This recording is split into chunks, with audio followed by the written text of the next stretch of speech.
दोस्तों, आज मैं आपको राजा विक्रमादित्य और बेताल की एक दिलचस्प कहानी सुनाने जा रहा हूँ। तो चलिए शुरू करते हैं। बहुत समय पहले की बात है।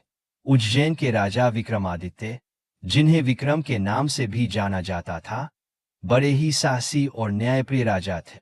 एक दिन उनके दरबार में एक तांत्रिक आया और उसने राजा से कहा, महाराज, अगर आप एक खास काम करेंगे तो मैं आपको अमर बना दूंगा। राजा विक्रमादित्य ने सोचा, अगर ये मेरे लोगों के भले के लिए है तो मैं ये काम जरूर करूंगा।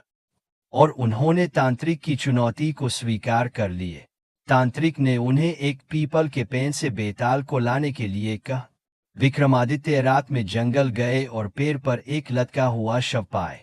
उन्होंने बेताल को कंधे पर उठाया और वापस चलने लगे। लेकिन बेताल बड़ा चालाक था। उसने कहा, राजन, अगर आप रास्ते में चुप रहेंगे तो मैं फिर से पेड़ पर लौट जाऊंगा। लेकिन अगर आप मेरी कहानी सुनेंगे और उसमें पूछे सवाल का जवाब देंगे तो मैं आपके कंधे पर बना रहूंगा। राजा विक्रम ने सोचा, कहानी सुनने में क्या बुराई है। तो बेताल ने कहानी सुनानी शुरू की।